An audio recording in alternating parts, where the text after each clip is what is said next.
Halo, sebelumnya perkenalkan, saya Rupita. Di sini saya akan menjelaskan resum stratigrafi analisis pertemuan 1 sampai 5 yang telah saya buat. Pertama, apa sih stratigrafi analisis itu? Stratigrafi analisis ini merupakan ilmu yang mempelajari tentang susunan, hubungan, dan distribusi lapisan batuan untuk merekonstruksi sejarah pengendapan. Lalu, bagaimana sih kita melakukan stratigrafi analisis ini? Pertama, dengan kita mendeskripsi litologi. Lalu kita mengetahui ketebalannya berapa dan fosil serta ada struktur sedimennya kah atau tidak. Terus kedua dengan analisis spasies. Lalu kita melakukan korelasi antar lapisan dan sintesis lingkungan pengendapannya. Untuk apa sih stratigrafi analisis itu? Yang pertama, dan yang paling utama ya tentunya untuk mengetahui lapisan mana sih yang termasuk dalam lapisan yang tua dan lapisan yang muda. Lalu untuk merekonstruksi kejadian geologi dan untuk menyajikannya dalam data kolom stratigrafi. Ini bisa kita lihat di sini ada sebuah fenomena ya, kejadian perulangan lapisan yang bisa dikatakan sebagai interlore. Ini dapat terlihat di atas ini ada batas yang jelas antara dua fasies, tapi di bawahnya itu ada juga batas fasies yang tidak nampak karena diendapkan dalam satu waktu yang sama atau biasa kita sebut sebagai amalgamasi. Lalu untuk jenis transportnya ini ada dua, yaitu bedload yang terjadi di bawah bagian sungai dan juga suspended load yang mengapung di permukaan sungai. Lalu bagaimana sih kita melakukan fasies analisis? Kan tadi udah beberapa kali disinggung masalah menentukan fasies. Itu ada 3 tahapan, di mana pertama tuh tahapan observation, lalu ada interpretation dan juga prediction. Di mana pertama kita melakukan observasi terhadap apa? Terhadap litologi, ada fosilnya kah, dan juga observasi terhadap struktur sedimennya. Lalu melakukan interpretasi terhadap depositional dan juga environment-nya dan paleogeografinya juga. Lalu melakukan prediksi lokasi dan aspek ekonominya. Nah, dari ketiga tahap tersebut nanti bisa disimpulkan fasies modelnya. Selanjutnya ada fasies sedimenter.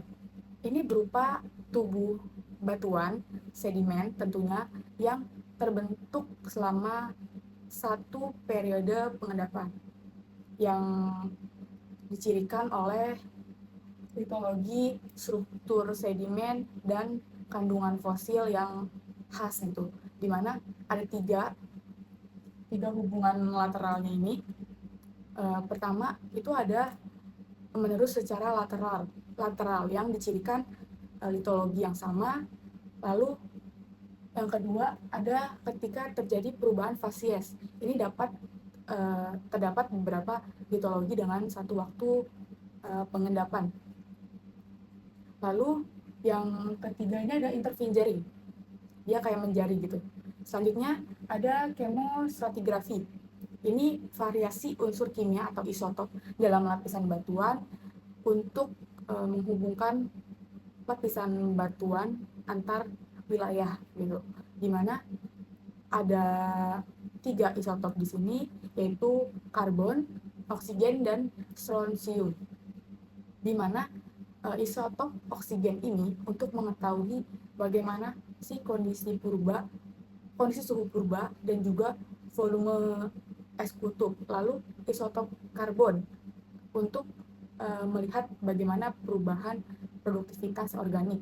Lalu isotop strontiumnya ini biasa untuk menentukan umur absolut pada suatu lapisan batuan. Selanjutnya kita beralih ke ruang akomodasi, di mana ruang akomodasi ini berupa ruang di mana sedimen itu bisa mengendap. Apa sih faktornya? Pertama bisa karena tektonik, di mana terjadi penurunan dasar cekungan. Lalu faktor eustasi itu karena naik turunnya permukaan laut, dan terakhir itu ada faktor pasokan sedimen, di mana semakin banyak sedimen berarti ruangnya itu semakin cepat penuh. Selanjutnya, untuk pola sedimentasi itu ada 3, yaitu progradasi terjadi ketika garis pantai maju ke arah laut, dan kedua retrogradasi ketika garis pantai itu maju ke arah daratan. Lalu yang terakhir ada agradasi ketika terjadi penumpukan secara vertikal. Selanjutnya, apa sih beda delta dan coastal? Delta ini itu terjadi ketika sungai bertemu dengan laut, karena faktor arus melemah biasanya dipengaruhi oleh dominasi sungai, gelombang laut, bahkan pasang surut. Sedangkan coastal ini contohnya seperti pantai, lagun, dan juga rataan pasang surut, di mana biasanya itu dipengaruhi energi gelombang. Selanjutnya, kita ke siklus Milankovitch. Ini merupakan teori tentang perubahan iklim dengan jangka panjang yang menyebabkan variasi orbit bumi itu mengalami perubahan yang mempengaruhi bagaimana jumlah sinar matahari yang diterima. Di sini ada 3 macam tuh eksentrisitas, di mana perubahan orbit bumi yang bentuknya lonjong menjadi bulat. Lalu obliquity, di mana perubahan sudut kemiringan poros bumi. Lalu precessi, ini ketika perubahan arah goyangan poros bumi. Lalu apa sih bedanya fluvial aggradation dengan fluvial stacking pattern? Bisa dilihat dari gambar ya, ini sama ini aggradasi, yang ini stacking pattern, di mana pada saat fluvial aggradasi itu sungai menumpuk sedimen secara vertikal karena pengaruh ruang akomodasi yang terus bertambah. Hasilnya, lapisan pasir sungai itu menjadi tebal-tebal gitu. Kalau fluvial stacking pattern ini, di mana saluran sungai itu berpindah miring seiring berjalannya waktu gitu. Ketika ruang akomodasi rendah, maka saluran sungai akan saling memotong. Selanjutnya, apa sih bedanya prograding delta dan juga marine transition? Di mana prograding delta ini ditandai dengan coarsening upward, di mana sedimen yang dangkal atau sedimen daratan itu menutupi sedimen laut dalam karena deltanya tuh maju ke arah laut. Lalu untuk marine transition ini karena area pengaruh sungai mulai hilang dan digantikan proses sepenuhnya oleh laut.